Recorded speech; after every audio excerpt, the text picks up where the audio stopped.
So what's up guys, thug bye here.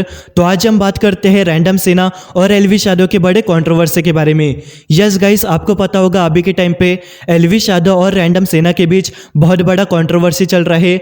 Basically Elvish Yadav ISPL cricket tournament के दौरान मुनव्वर फारूकी के साथ भाईचारा दिखाए और उनको गले भी लगाए थे। तो ये सब देखकर एलविश यादव के फैंस और रैंडम सेना एलविश यादव से गुस्सा हो गए, क्योंकि पास्ट में मुनव्वर फारूकी ने हिंदू सेंटिमेंट्स को हर्ट किया था। इसलिए रैंडम सेना ने एलविश यादव को माफी मांगने के लिए कहा था, लेकिन यह मुद्दा एलविश यादव मैक्सटन कंट्रोवर्सी के कारण दब गया। तो अभी रैंडम सेना ने अपनी यूट्यूब चैनल पर एक वीडियो अपलोड किया जिसमें वो एलविश यादव को रिप्लाई दिए। यस, इस वीडियो में वो एलविश यादव को एक्सपोज करते हैं। मैं आपको छोटा सा क्लिप दिखा देता हूँ, आप देखिए। ये 12-14 मिनट की ऑडियो सुनने के बाद अगर आपको लगता है कि गद्दार हिंदू एलविश यादव ने हिंदुओं के साथ गद्दारी की मुनव्वर को गले लगा के, तो एलविश यादव के Insta handle, YouTube handle, Twitter handle पे तीनों जगह जाइए और स्पैम करिए कि गद्दार हिंदू एलविश यादव हिंदुओं से माफी मांग मुनव्वर को गले लगाने के लिए। तीनों प्लेटफॉर्म पे एलविश यादव के तीनों प्लेटफॉर्म पे कम से कम 5-5 लाख कमेंट्स होने चाहिए, ताकि उस गद्दार को हिंदूज की औकात पता चले, क्योंकि उसने पूरे मुद्दे को डिविएट करके हिंदुओं से माफी नहीं मांगी। ये वीडियो अंत तक देखना। मेन मुद्दा पिछले 3-4 दिन से यही चल रहा था, यही था कि एलविश यादव जो अपने आप को कट्टर हिंदू बताते आया है और बिग बॉस में हिंदुओं से वोट लेके बिग बॉस जीता, वो एंटी हिंदू मुनव्वर जिसने प्रभु श्री राम और मां सीता को गाली दी, जिसने गोधरा में मरे हुए हिंदुओं का मजाक उड़ाया, उसके साथ गले में गले क्यों लगाया, उसके साथ हंस हंस के व्लॉगिंग क्यों की, उसके साथ अपने इंस्टा स्टोरी में फोटो क्यों डाली। रैंडम सेना ने मुद्दा यही उठाया था। रैंडम सेना ने पिछले 6 महीने में उसको इतना सपोर्ट किया, बिग बॉस में अपना पेज पूरा समर्पित कर दिया था, इसलिए कि एलविश यादव जैसा हिंदू अगर फेम पाता है तो वो सेकुलर हिंदूज को प्रमोट करेगा कट्टर हिंदू बनने के लिए। लेकिन ठीक इसका अपोजिट हुआ, एलविश यादव ने मुनव्वर को गले लगा लिया। इस बीच में जब रैंडम सेना ने ये एक सिंपल सा ट्वीट किया था डिसअपॉइंटेड होके, तो एलविश यादव के जो फैन पेजेस हैं, जो दिहाड़ी मजदूर हैं, वो हमें मॉक करने लगे, वो हमें टारगेट करने लगे। और मेरी एक गलती हुई कि मैंने भी रिटेलिएशन में उसी तरह से गाली गलौज कर दी और इन लोगों ने पासा पलट दिया और विक्टिम कार्ड खेलने लगे कि रैंडम सेना गाली देता है, रैंडम सेना गाली देता है, रैंडम सेना गाली देता है। वो मुद्दा एलविश यादव ने मुनव्वर को गले क्यों लगाया, एंटी हिंदू मुनव्वर को गले क्यों लगाया, वो मुद्दा दब गया। लेकिन दाद देनी पड़ेगी जुआरी गद्दार हिंदू एलविश यादव का, जिसने मुनव्वर को गले लगाने के लिए पूरे हिंदू समाज से नहीं ही माफी मांगी। यह है औकात हिंदुओं की एलविश के सामने। फिर आती है एंट्री मारी मैक्सटन भाई साहब ने, जिनको क्लाउड लेना होता है। वो एलविश से भिड़े एलविश यादव ने वो मुद्दा को डिविएट करने के लिए कि एलविश यादव ने मुनव्वर फारूकी को गले क्यों लगाया, ये मुद्दा ऊपर पीक पे ना जाए, इसलिए उसने मैक्सटन जैसे छोटे बच्चे को पोक कर दिया और एड्रेस पे बुलाया उसको। मैक्सटन चला गया, पिटाया, मैक्सटन कुटाया। उसके बाद मैक्सटन मुझे कॉल करके मैसेज करता है, मैसेज किया, कॉल किया कि भाई तुम मेरा साथ दोगे। मैंने बोला हाँ ठीक है साथ दूंगा, लेकिन अगर करना है तो एफआईआर करो, तभी मैं साथ दूंगा, नहीं तो साथ देने का कोई मतलब नहीं होता है। सोशल मीडिया पे रीच लेने का मतलब नहीं है। अगर आपको आप पिटाए हो, आपको जान से मारने की धमकी एलविश ने दी है, तो आप जाके एफआईआर करो। मैक्सटन ने एफआईआर किया। फिर मैक्सटन के एफआईआर करने पे ही एलविश भाई का पूरा सिस्टम हिल गया। और ये देखिए एलविश भाई का सिस्टम कितना तगड़ा है कि एलविश भाई ने रैंडम सेना को सम्राट भाई के थ्रू कॉल करवा के मैनेज करने को बोला। ये देखिए सिस्टम, कैसे सिस्टम की मूत निकल गई, ये देखिए। रैंडम सेना का जो इमेज आप खराब किए हो, आप रैंडम सेना रैंडम सेना की इमेज वही है भाई, नहीं है भाई। मैं मैक्सटन की बात कर रहा हूँ, इस टाइम की बात करो। मैक्सटन का मैटर हम सुलझाएंगे, आपको रैंडम सेना से सुलझाओ ना।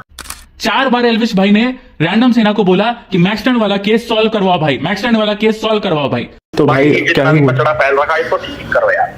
तुम्हारा मैटर तो चल ही नहीं रहा, अभी मैटर ही दूसरा चल रहा है। मैटर हम सुलझाएंगे ना एलविश, तुम्हारा सारा मैटर हम सुलझाते, ये भी सुलझाएंगे।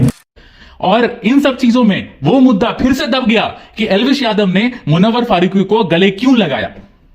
जैसे ही एलविश के जो दिहाड़ी मजदूर हैं, जिनको हम नहीं सिखाया था ट्विटर चलाना बिग बॉस के टाइम में, हम नहीं सिखाया था सैंपल ट्वीट्स कैसे डाला जाता है, हम नहीं सिखाया, रैंडम सेना नहीं सिखाया था एलविश यादव के टेलीग्राम चैनल के थ्रू कि किस तरह से ट्विटर ट्रेंडिंग की जाती है, वो रैंडम सेना के आगे ट्रोलिंग स्टार्ट कर दिए और फोटो वोटो लीक करने लगे। पहले एलविश आर्मी ने फोटो, एड्रेस, मेरा फोन नंबर सब लीक करने लगे। तब एलविश भाई का ईगो हर्ट हुआ और एलविश भाई ने रैंडम सेना का फोटो, एड्रेस, नंबर सब लीक कर दिया ट्विटर पे। मैंने फिर से एक गलती कर दी, मैं भावुकता में आके मैंने वापस उसको गाली दे दी एलविश यादव को। फिर से यह मुद्दा दब गया कि एलविश यादव ने उस कट्टर हिंदू रैंडम सेना का फोटो, एड्रेस, नंबर लीक कर दिया, जो हिंदुत्व का काम पिछले 3-4 साल से करती आ रही है। कमलेश तिवारी जी की हत्या इस्लामिस्ट ने कर दी थी और भी कितने सारे हिंदूज की जान चली गई है हिंदुत्व का आवाज उठाने के लिए। लेकिन एलविश यादव ये चीज नहीं सोच पाए अपने ईगो और घमंड में कि रैंडम सेना का फोटो लीक करना कितना डेंजरस बात है, नंबर लीक करना कितना डेंजरस बात है और एड्रेस लीक करना कितना डेंजरस बात है। फिर से वो मुद्दा दब गया कि मुनव्वर को एलविश ने गले क्यों लगाया। फिर से वो मुद्दा दब गया कि एलविश ने अभिषेक सिंह का रैंडम सेना का फोटो, नंबर, एड्रेस क्यों लीक किया और मैक्सटन का मुद्दा चलने लगा। फिर उसके बाद जब मैं रैंडम सेना के पास जब ये आए थे भीख मांगने कि मैक्सन का मुद्दा सॉल्व कर दो, तो मैं नहीं झुका। मैंने बोला कि पहले आप माफी मांगिए कि आपने गलती की मुनव्वर को गले लगा के। तो एल्विश यादव ने वो ये बोला कि हाँ वो तो हो ही जाएगा, पहले मैक्सन का मुद्दा सॉल्व करो। जब मैं नहीं झुका उसके एल्विश यादव के सामने। रैंडम सेना के लिए धर्म सबसे ऊपर है, रैंडम सेना बिल्कुल नहीं झुका एल्विश यादव के पैसे और गुंडागर्दी के आगे। तब कोई इन्होंने लोकल का कोई दलाल सेट किया, किसी दलाल को जिसके नाम में ही दलाल है, उस दलाल को सेट किया और उसको रीच की लालच दी, अपने स्टोरी में मेंशन किया ताकि उसको रीच मिले। अब इस वीडियो में रैंडम सेना ने रजत दलाल के बारे में कुछ गलत वर्ड बोल दिया था, तो ये सब देखकर रजत दलाल भी गुस्सा हो जाते हैं रैंडम सेना पर और वो अपने इंस्टाग्राम पर एक वीडियो पोस्ट करते हैं जिसमें वो रैंडम सेना को माफी मांगने के लिए कहते हैं क्योंकि उन्होंने दलाल सरनेम का मजाक उड़ाया था। यस, वो क्या कुछ कहते हैं आप खुद देखो।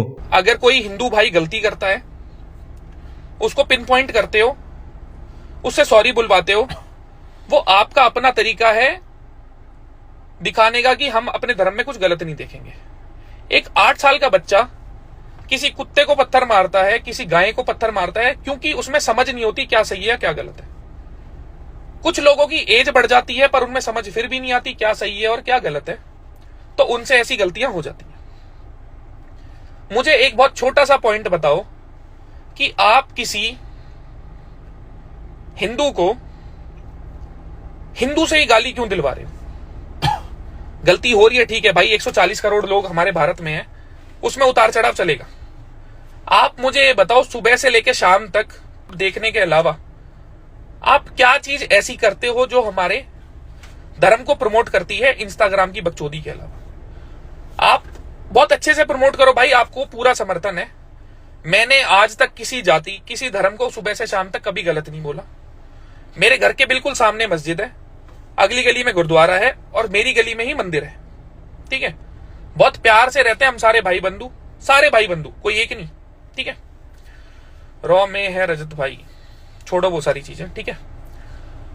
आपने अभी एक कहीं वीडियो डाली है, एक दलाल आया जिसका नाम ही दलाल है। देखो भाई, आप मेरा नाम लो रजत, मुझे बोलो, मुझे चू बोलो, मुझे प्रॉब्लम नहीं है। अगर आप मेरे सरनेम का मजाक उड़ाओगे ना, अगर आप कहते हो ना कि आप किसी धर्म की बात करते हो या कुछ भी है, भाई उसी के एक हिस्से में से ना हम हैं, उसी के एक हिस्से में से हम हैं। आप हमारे सरनेम का मजाक नहीं उड़ा सकते। आप सबसे सॉरी बुलवाते हो। अगर रजत दलाल से आज तक कभी कोई गलती हुई है जिससे किसी को हानि हुई है, हमारे धर्म को कुछ हुआ है, सनातन को कुछ हुआ है, तो आप बता दो, मैं हाथ जोड़ के माफी मांग दूंगा। पर जैसे आप सबसे माफी मंगवाते हो ना, आप एक स्टोरी प्यार से लगा दो कि रजत दलाल चाहे, पर मुझे दलाल शब्द को यूज नहीं करना चाहिए था। वो चीज देखो भाई साहब गलत है। मैं एक चीज बोल रहा हूं आपको कि मैं बाकी इन्फ्लुएंसर्स की तरह नहीं हूं कि आपको लगे कि आप हेट भिजवाओ, नेगेटिव पीआर करवाओ। आपकी फाड़ के आपके हाथ में दे सकता हूं, आपके घर में, आपके सामने, आपके सोफे पे बैठ के।